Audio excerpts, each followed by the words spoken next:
Bismillahirrahmanirrahim. Assalamualaikum warahmatullahi wabarakatuh. Alhamdulillahi wahdah. Wassalatu wassalamu ala man la nabiyya ba'dah. Ashhadu an la ilaha illallah wahdahu la syarikalah. Wa ashhadu anna Muhammadan abduhu wa rasuluhu amma ba'du. Akhwati fillah, rahimani wa rahimakunallah. Alhamdulillah, kita bersyukur kepada Allah Subhanahu wa taala yang mana kita kembali dipertemukan di salah satu taman di antara taman-taman surga, yaitu di majelis ilmu yang mulia. Kalau pada pertemuan sebelumnya kita telah membahas tentang rukun salat dan wajib salat. Rukun salat adalah sesuatu yang harus ada di dalam salat. Ketika ditinggalkan dengan tidak sengaja, maka rakaat itu diganti dengan rakaat yang baru. Adapun wajib salat, ketika ditinggalkan dengan tidak sengaja, maka cukup diganti dengan sujud sahwi.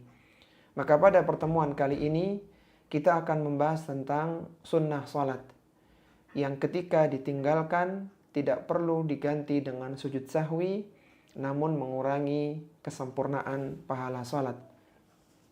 Sunnah salat terbagi menjadi dua, ada sunnah qauliyah, sunnah berupa ucapan, dan sunnah fi'liyah, sunnah berupa perbuatan. Silakan yang memiliki buku dibuka halaman 45. Sunnah ucapan ada 10. Yang pertama adalah membaca doa istiftah setelah takbiratul ihram. Dan ada beberapa riwayat tentang doa iftitah ini. Di antaranya adalah Allahumma ba'id baini wa baina khatayaya kama ba'adta bainal masyriqi wal maghrib. Allahumma naqqini min khatayaya kama yunaqqa thawbul abyadu minad danas. Allahumma ighsilni min khatayaya bithalji wal ma'i wal barad. Ini adalah sunnah, artinya ketika tidak dibaca, tidak perlu diganti dengan sujud sahwi. Kemudian yang kedua adalah membaca isti'adzah sebelum membaca Al-Fatihah. Para ulama telah bersepakat atas wajibnya membaca isti'adzah ketika mengawali bacaan Al-Quran. Sebagaimana Allah Subhanahu wa taala berfirman dalam Al-Quran, فَإِذَا قَرَأْتَ الْقُرْآنَ فَاسْتَعِذْ بِاللَّهِ مِنَ الشَّيْطَانِ الرَّجِيمِ. Apabila engkau membaca Al-Quran, maka hendaknya kau meminta perlindungan kepada Allah dari syaitan yang terkutuk. Dan membaca ta'awudz atau isti'adzah ini dilakukan hanya di rakaat yang pertama saja, ketika akan membaca Al-Fatihah.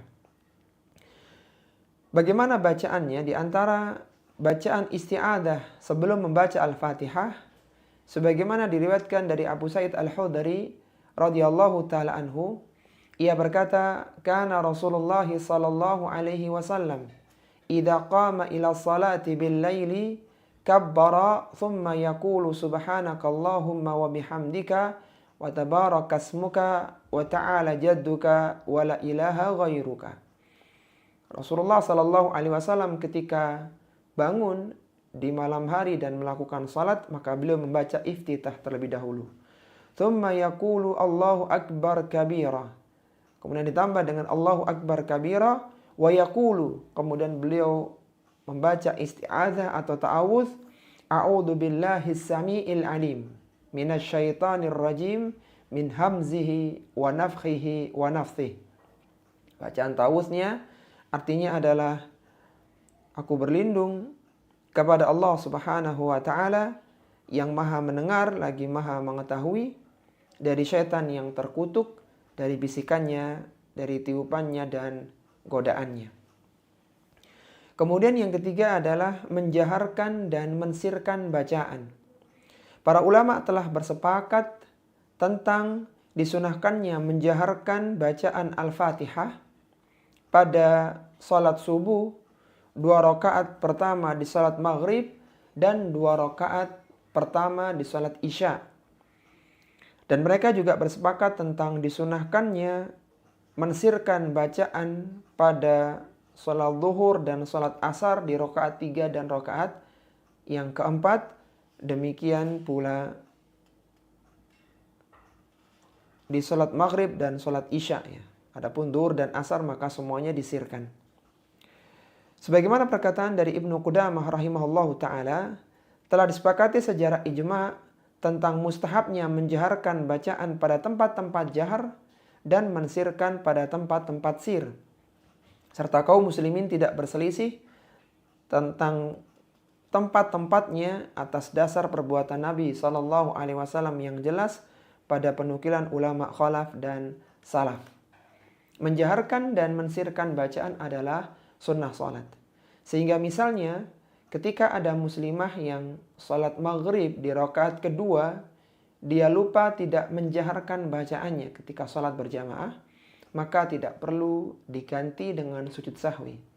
Atau seandainya ada seorang muslimah yang dia salat isya dalam kondisi misalnya sedang sariawan dan dia tidak menjaharkan bacaannya karena memberatkan, maka tidak perlu diganti dengan sujud sahwi.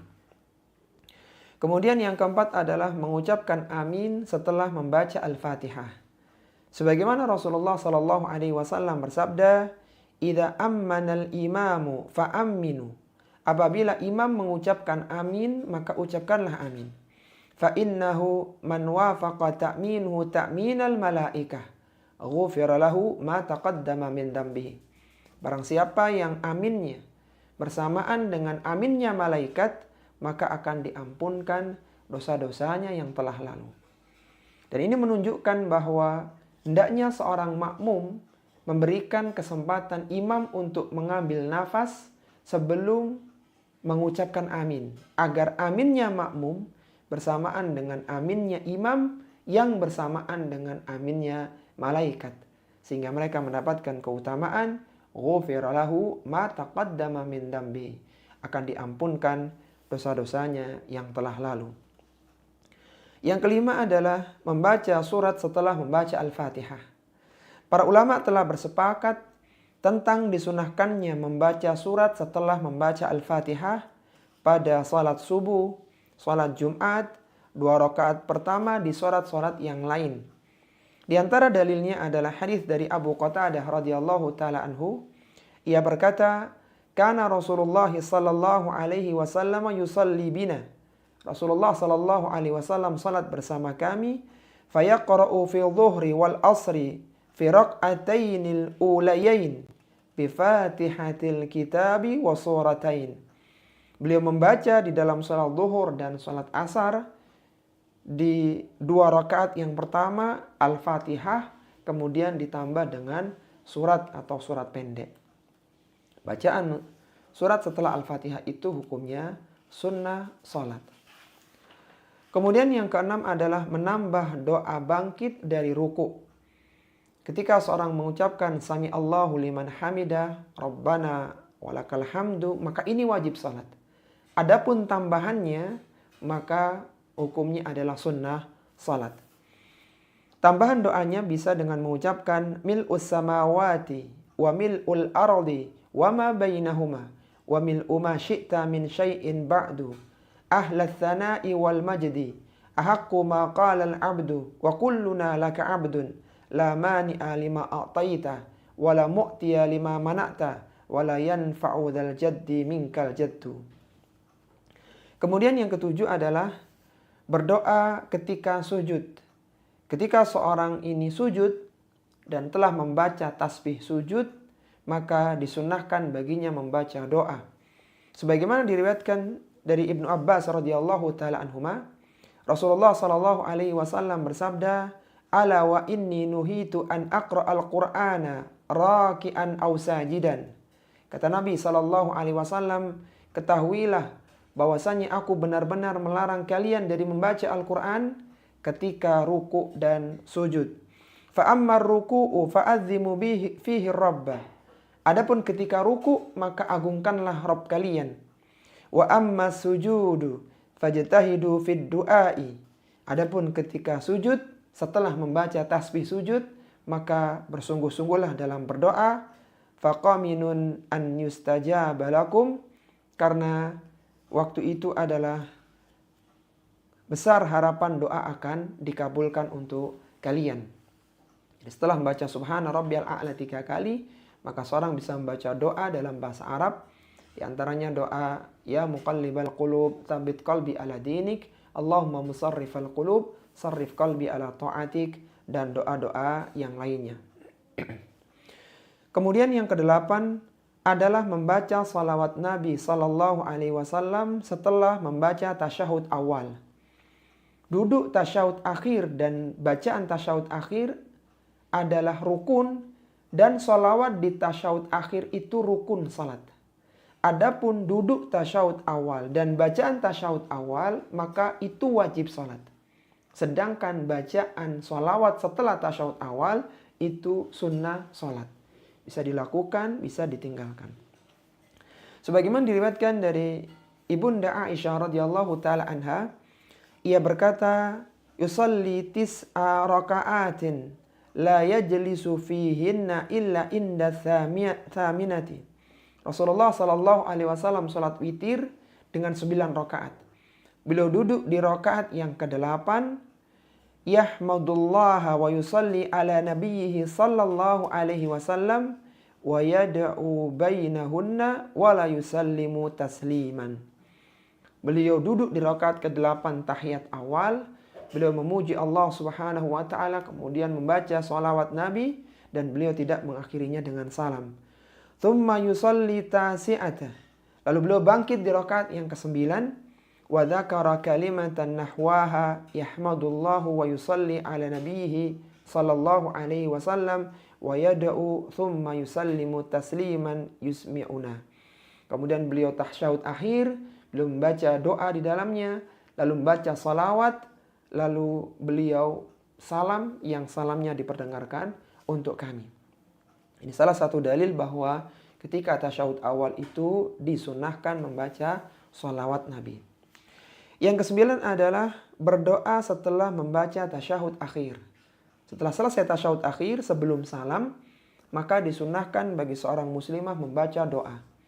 Di antara doanya adalah Allahumma inni a'udzubika min adzabi jahannam wa min adzabil qabri wa min fitnatil mahya wal mamat wa min syarri fitnatil masihid dajjal.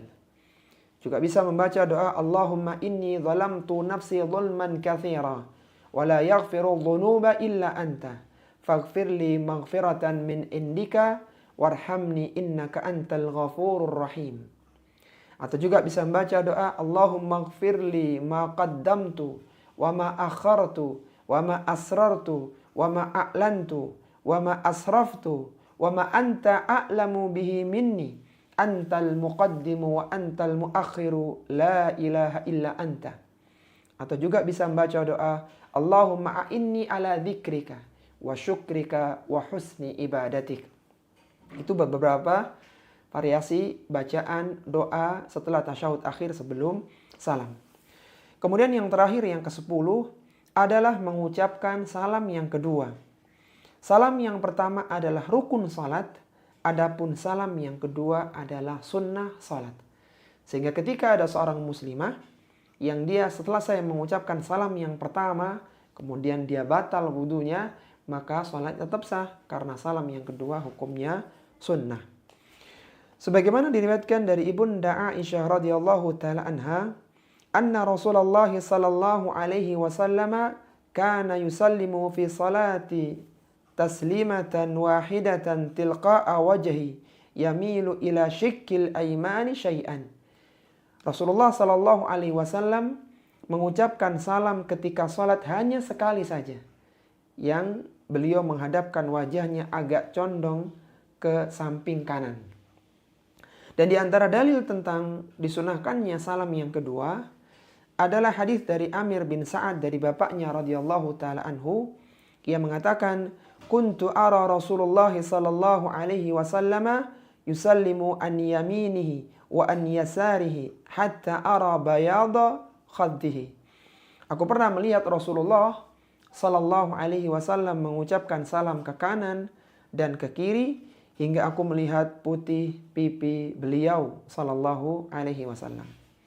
Inilah 10 sunnah ucapan di dalam salat yaitu yang pertama membaca doa iftitah setelah takbiratul ihram, membaca isti'adzah sebelum membaca Al-Fatihah di rakaat yang pertama, menjaharkan dan mensirkan bacaan, mengucapkan amin setelah membaca Al-Fatihah, membaca surat setelah membaca Al-Fatihah, menambah doa bangkit dari ruku, berdoa ketika sujud, membaca sholawat Nabi setelah tasyahud awal, berdoa setelah membaca tasyahud akhir, dan mengucapkan salam yang kedua.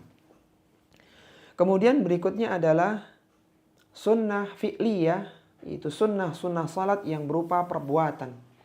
Yang pertama adalah membuat pembatas atau sutroh ketika akan salat. Sebagaimana disebutkan oleh Nabi SAW, "Idza shalla ahadukum ila sutratin falyadnu minha la yaqta'u syaitanu alaihi salatahu." Jika seorang di antara kalian melakukan salat dan dia telah menggunakan sutroh pembatas, maka hendaknya dia mendekat ke sutroh itu karena setan tidak akan memutuskan salatnya. Sutroh diletakkan di depan orang yang melakukan salat, dan sutroh ini hendaknya memiliki ketinggian, baik itu berupa tembok, tiang, tongkat yang ditancapkan, dan yang lainnya. Dan tingginya sekitar seukuran pelana, tempat duduk ketika seorang mengendarai kuda. Sebagaimana Rasulullah SAW bersabda, "Idza wada'a ahadukum baina yadayhi mithlu mukhiratir rahli." Apabila salah seorang di antara kalian salat dan telah meletakkan sutroh setinggi pelana kuda, fal yusalli wala yuballi man marra wara'a dzalik. Maka hendaknya dia salat dan dia abaikan apa yang ada di balik dari sutroh itu. Ada orang lewat atau ada yang lainnya, maka hendaknya diabaikan. Dan jarak antara tempat sujud dengan sutroh itu bisa dilewati oleh kambing ya. Jadi ada jarak antara tempat sujud dengan sutroh. Sebagaimana disebutkan dalam hadis Sahal bin Sa'ad As-Sa'idi, ia berkata, "Kana baina musalla Rasulullah sallallahu alaihi wasallam wa bainal jidari mumarrusah." Jarak antara tempat sujudnya Nabi dengan tembok, dengan sutroh beliau itu bisa digunakan lewat jalannya kambing. Jadi kambing lewat itu masih bisa. Kemudian yang ketiga adalah mengangkat tangan ketika takbiratul ihram, ketika akan ruku, ketika bangkit dari ruku, dan ketika berdiri dari tasyahud awal. Inilah 4 tempat di mana seorang muslimah disyariatkan untuk mengangkat tangan di dalam salatnya. Sebagaimana diriwayatkan dari Nafi rahimahullahu ta'ala, anna ibna Umar kana idza dakhala fi salati. Abdullah bin Umar ketika telah masuk salat, maka kabbara wa rafa'a yadayhi. Beliau bertakbir dan mengangkat tangannya. Jadi takbiratul ihram yang pertama. Wa idza raka'a rafa'a yadayhi. Ketika akan ruku beliau bertakbir lagi. Yang kedua. Wa idza qala sami'allahu liman hamidah rafa'a yadayhi. Ketika i'tidal sami'allahu liman hamidah pun diangkat tangannya. Wa idza qama ila rak'ataini. Ketika bangkit dari rakaat yang kedua, rafa'a yadayhi, beliau pun mengangkat tangannya. Dzalika ibn Umar ila Nabi sallallahu alaihi wasallam. Dan Abdullah bin Umar menghubungkan hadis itu sampai kepada Nabi sallallahu alaihi wasallam. Bagaimana cara mengangkat tangan? Mengangkat tangan dilakukan dengan mengangkat setinggi bahu, membuka jari jemari lurus ke atas, tidak merenggangkan dan tidak menggenggamnya. Jadi bukan seperti ini, bukan seperti ini. Tapi setinggi bahu, kemudian direnggangkan, agak direnggangkan. Dan juga bisa setinggi telinga. Setinggi telinga. Ini cara mengangkat tangan. Sebagaimana diriwayatkan dari Abu Humaid radhiyallahu taala anhu, kana Rasulullah sallallahu alaihi wasallam idza qama ila salati yarfa'u yadayhi hatta yuhadi bihima mankibaihi. Rasulullah sallallahu alaihi wasallam ketika berdiri di dalam salat, beliau mengangkat kedua tangannya setinggi kedua bahunya. Setinggi kedua bahunya. Dan riwayat Abu Qatadah, annahu ra'a an-nabiyya sallallahu alaihi wasallam wa qala hatta yuhadhi bihima furu'a udhunaihi. Ia melihat Nabi sallallahu alaihi wasallam salat, lalu beliau mengangkat kedua tangannya setinggi kedua telinganya. Setinggi kedua telinganya. Dalam riwayat yang lainnya, rafa'a yadayhi maddan walam yashbakan. Beliau mengangkat kedua tangannya, membuka jari jemari, lurus ke atas dan tidak merenggangkannya. Bukan direnggangkan seperti ini, tapi lurus agak dibuka sedikit. Dan disebutkan dalam riwayat yang lainnya, lam yufarrij baina asabihi walam yadhummuha. Beliau tidak merenggangkan di antara jari jemarinya dan tidak pula menggenggamnya. Jadi tidak terlalu direnggangkan dan tidak digenggamkan, tidak digenggamkan. Tapi seperti ini. Agak dibuka setinggi bahu atau setinggi telinga, ya, setinggi telinga. Baik. Kemudian yang ketiga adalah meletakkan tangan kanan di atas tangan kiri pada dada.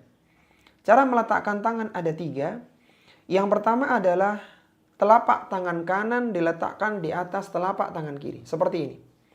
Sebagaimana diriwayatkan dari Wahil bin Hujar radhiyallahu ta'ala anhu, "Shallaitu ma'a Rasulillah sallallahu alaihi wasallam wa wada'a yadahu al-yumna 'ala yadihi al-yusra 'ala sadri." Aku salat bersama Rasulullah sallallahu alaihi wasallam. Beliau meletakkan telapak tangan kanannya di atas telapak tangan kirinya, lalu diletakkan di dada. Diletakkan di dada. Ini cara yang pertama. Kemudian yang kedua adalah meletakkan telapak tangan kanan di atas pergelangan tangan kiri. Sebagaimana disebutkan dalam riwayat, wa yadha'u yadahul yumna ala dhahri kaffihil yusra wa rasghi wa sa'idi. Rasulullah meletakkan telapak tangan kanan di atas punggung telapak tangan kiri di pergelangannya. Di pergelangannya seperti ini. Yang ketiga adalah meletakkan telapak tangan kanan menggenggam pergelangan tangan kiri. Jadi tangan kanan menggenggam pergelangan tangan kiri. Sebagaimana disebutkan dalam riwayat Alqamah bin Wail dari bapaknya radhiyallahu taala anhu, ra'aitu Rasulullah sallallahu alaihi wasallam idza kana qa'iman fi sholati qabada bi yaminihi ala shimalihi. Aku melihat Rasulullah sallallahu alaihi wasallam ketika berdiri salat, maka tangan kanannya menggenggam pergelangan tangan kiri. Jadi ada 3 cara meletakkan tangan setelah angkat tangan. Yang pertama adalah seperti ini. Yang kedua seperti ini. Yang ketiga adalah memegang pergelangan tangan kiri dan diletakkan di dada. Yang keempat adalah melihat ke tempat sujud. Disebutkan dari hadis Aisyah radhiyallahu taala anha, dakhala Rasulullah sallallahu alaihi wasallam al-Ka'bah. Rasulullah masuk ke dalam Ka'bah, ma khalafa basarahu mawdi'a sujudihi hatta kharaja minha. Rasulullah tidak memalingkan penglihatannya dari melihat ke tempat sujud sampai beliau keluar dari Ka'bah tersebut. Yang kelima adalah ketika ruku, posisi punggung lurus dengan ujung kepala, tidak mengangkat dan tidak menundukkan, memegang kedua lutut, meregangkan jari jemari, menjauhkan kedua tangan dari kedua lambung. Jadi lurus, kemudian tangannya ini memegang ke lutut, direnggangkan, dan jari jemarinya mencengkeram lutut. Sebagaimana disebutkan dalam riwayat Aisyah radhiyallahu taala anha, wa kana idza raka'a lam yakhassis ra'sahu wa lam yusawwibhu walakin baina dzalik. Rasulullah sallallahu alaihi wasallam ruku tidak meninggikan kepalanya dan tidak menurunkannya, tapi di antara itu, yaitu pertengahan, tidak terlalu tinggi dan tidak ke bawah, di pertengahan. Disebutkan pula dalam riwayat Abu Humaid, wa idza raka'a amkana yadayhi min rukbatayhi thumma hasara dhahrahu. Ketika Rasulullah ruku, maka beliau meletakkan kedua tangannya di lutut dan merendahkan punggungnya hingga lurus.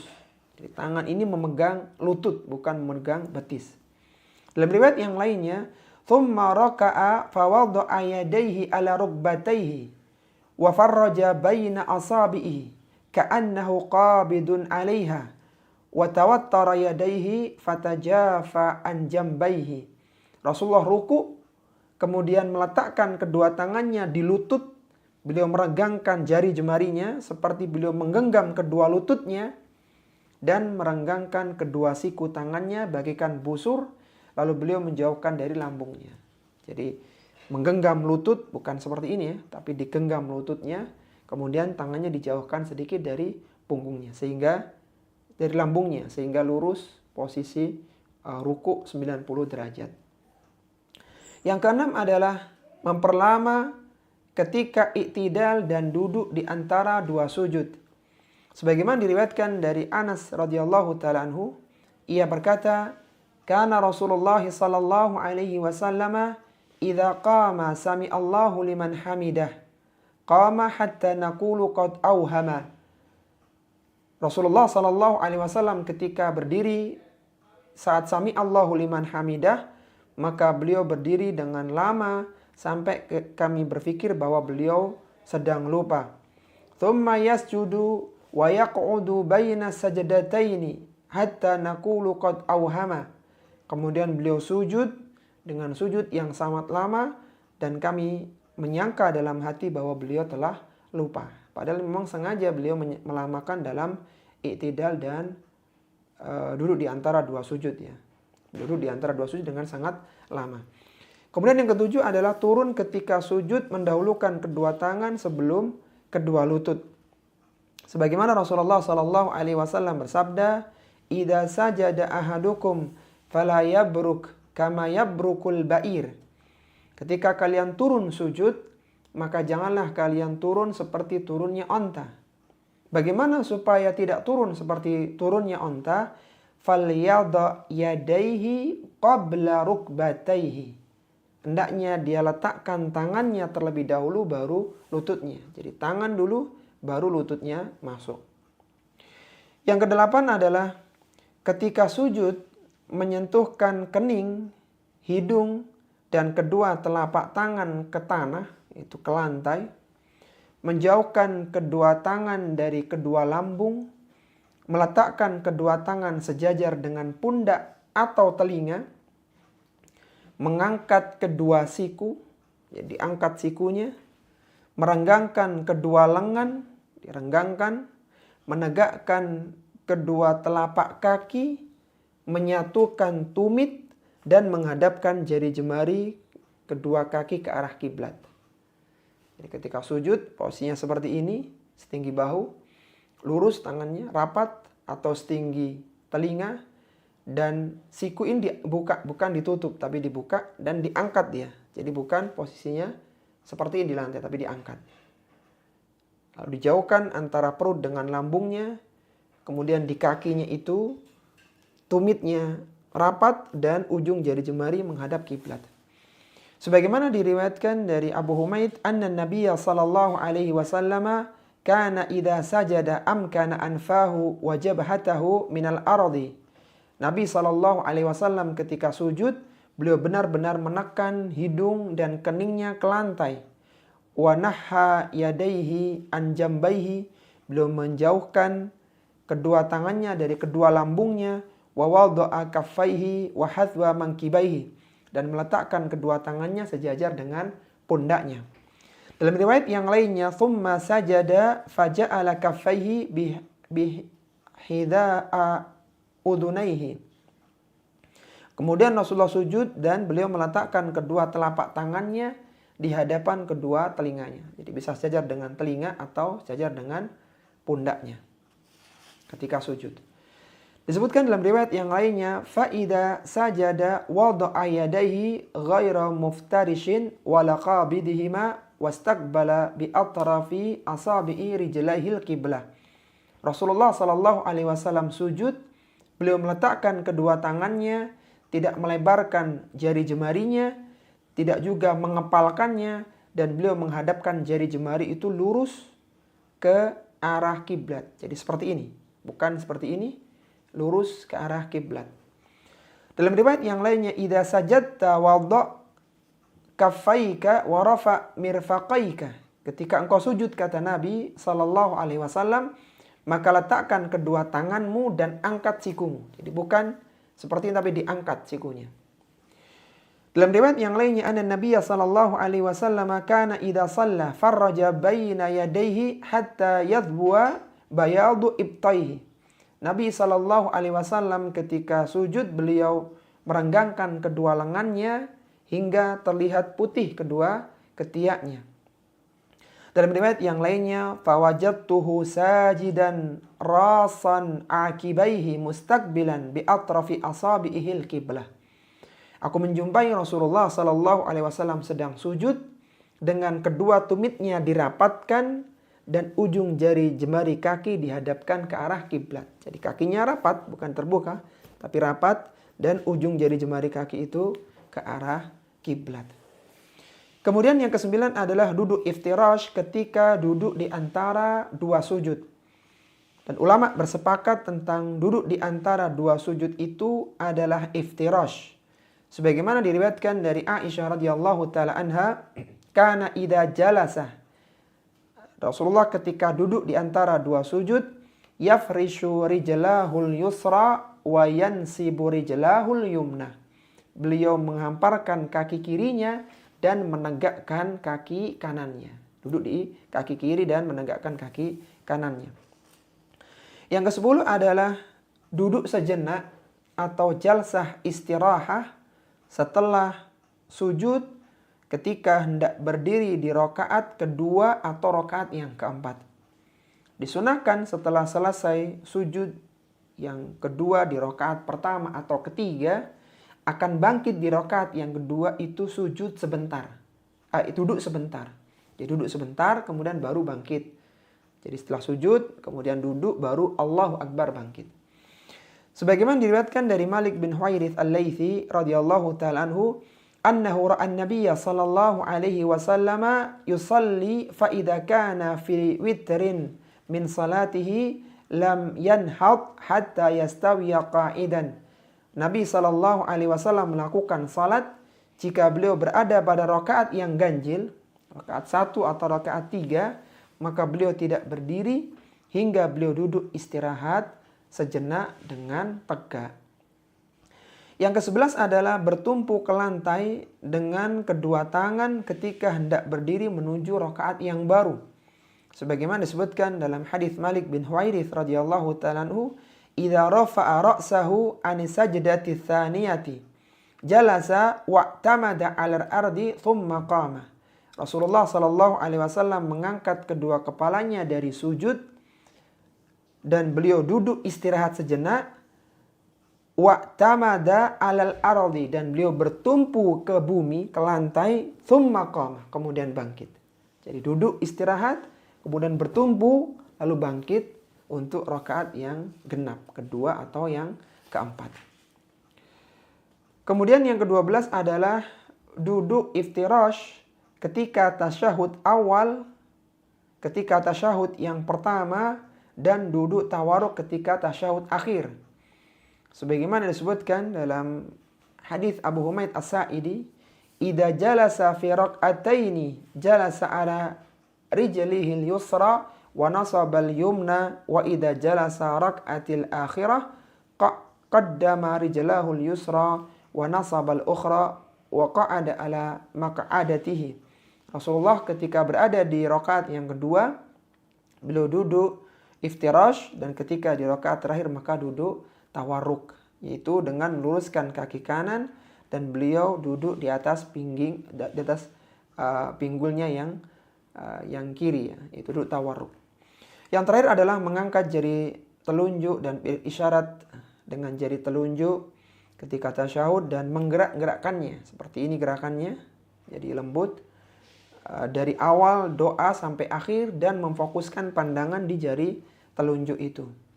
Adapun cara mengangkat jari telunjuk bisa dengan menggenggam, menggenggam terlebih dahulu, kemudian diangkat telunjuk kanannya, atau dengan menggenggam jari manis dengan kelingking sehingga membentuk ibu jari dengan jari tengah ya, sehingga membentuk lingkaran seperti ini. Jadi ada lingkarannya atau bisa seperti ini. Kemudian digerak-gerakkan. Sebagaimana disebutkan dalam riwayat, "Tsumma rafa isba'ahu fara'aituhu yuharrikuha yada'uhu biha." Aku melihat Rasulullah mengangkat telunjuknya dan aku melihat beliau menggerak-gerakkan sambil berdoa. Taib, ada beberapa poin catatan, silakan dicatat. Yang pertama tentang beberapa riwayat doa iftitah. Di antara riwayat yang lain selain Allahumma ba'id baini ada Allahumma rabba Jabrail wa Mikail wa Israfil fatiras samawati wal ard alimal ghaibi wa syahadah anta tahkumu baina ibadik fima kanu fihi yakhtalifun ihdini limakhtulifa fihi minal haqqi biidhnik innaka tahdi man tasha'u ila siratim mustaqim. Atau membaca doa subhanakallahumma wa bihamdika wa tabarakasmuka wa ta'ala jadduka wa la ilaha ghairaka. Atau Allahu akbar kabira walhamdulillahi kathira wa subhanallahi bukratan wa asila. Atau membaca doa alhamdulillahi hamdan kathiran tayyiban mubarakan fi. Inilah beberapa variasi bacaan doa iftitah. Silakan dipilih salah satu, tapi tidak boleh dibaca dua atau lebih. Yang berikutnya adalah sutrah imam merupakan sutrah bagi makmum. Ketika imam sudah memasang sutrah, maka makmum tidak perlu menggunakan sutrah lagi. Sebagaimana diriwayatkan dari Ibnu Abbas, "Aqbaltu rakiban ala atanin wa ana yaumi idzin qad nahaztul ihtilama wa Rasulullah sallallahu alaihi wasallam yusalli bin nasi bimina." Aku datang dengan menaiki keledai betina, kata Ibnu Abbas. Ketika itu aku sudah mendekati balik dan Rasulullah sedang mengimami manusia di Mina. Famarartu baina yaday saffi. Maka aku lewat di depan shaf. Fanazaltu fa'arsaltul atana tarta'u dakhaltu fi saffi falam yunkiru dhalika alayya ahad. Aku lewat di depan shaf, meletakkan tungganganku, kemudian lewat lagi dan tidak ada seorang pun yang menegur perbuatanku. Karena mereka sudah menggunakan sutrahnya Rasulullah, yaitu sutrahnya imam. Yang berikutnya adalah mengangkat kedua tangan pada saat takbiratul ihram. Boleh bersamaan dengan takbir, boleh sebelum takbir, dan boleh setelah takbir. Jadi misalnya ketika orang akan sholat, maka bisa Allahu Akbar bersamaan dengan takbir, angkat tangannya. Atau Allahu Akbar baru mengangkat tangan. Atau mengangkat tangan dulu baru Allahu Akbar. Dan ini bisa digunakan ketika antunna menggabungkan beberapa niat. Niat qobliyah subuh, sekaligus sholat sunnah wudhu, sekaligus tahiyatul masjid. Karena niatnya panjang, maka gerakan dulu baru Allahu Akbar. Itu lebih mudah. Yang berikutnya adalah diperbolehkan terkadang membaca surat setelah Al-Fatihah pada rakaat yang ketiga dan yang keempat. Sesekali boleh menambahkan surat. Sebagaimana diriwayatkan dari Abu Sa'id Al-Khudri radhiyallahu ta'ala anhu, anna Nabiyya sallallahu alaihi wasallam kana yaqra'u fi salati adh-dhuhri fi rak'atayn al-awlayayn fi kulli rak'atin qadra 30 ayah wa fil ukhrayayn qadra 15 ayah. Nabi sallallahu alaihi wasallam salat zuhur dan di rakaat pertama membaca setelah Al-Fatihah membaca surat sebanyak 30 ayat. Sedangkan di rakaat yang dua yang terakhir 3 dan 4-nya membaca surat sepanjang 15 ayat. Diperbolehkan sholat di atas sesuatu yang dihamparkan di atas tanah. Dan ini adalah ijma' ulama. Jadi boleh sholat di atas permadani, di atas karpet. Sebagaimana perkataan dari Syekh As-Sa'di, dari Syekh Albani rahimahullah ta'ala, diperbolehkan sholat dan sujud di atas sesuatu yang dihamparkan di atas tanah. Al-Imam At-Tirmidzi menceritakan dari mayoritas ahli ilmu dari kalangan sahabat Rasulullah sallallahu alaihi wasallam dan yang datang setelah mereka berpendapat tidak mengapa sholat di atas tikar dan permadani. Jadi boleh sholat di atas karpet. Yang berikutnya adalah diperbolehkan duduk di antara dua sujud dengan menegakkan kedua telapak kaki dan duduk di atas 2 tumit yang disebut dengan iqa'. Jadi bukan iftiras tapi tumitnya diluruskan kemudian duduk di atas tumit tersebut. Yang terakhir adalah tata cara sholat kaum wanita sama dengan tata cara sholat kaum laki-laki. Kenapa? Karena tidak ada hadis yang membedakan antara tata cara sholat wanita dengan laki-laki. Ada satu riwayat yang menyebutkan perbedaan cara sujudnya wanita dengan laki-laki, tapi hadisnya lemah yang tidak bisa digunakan sebagai hujjah.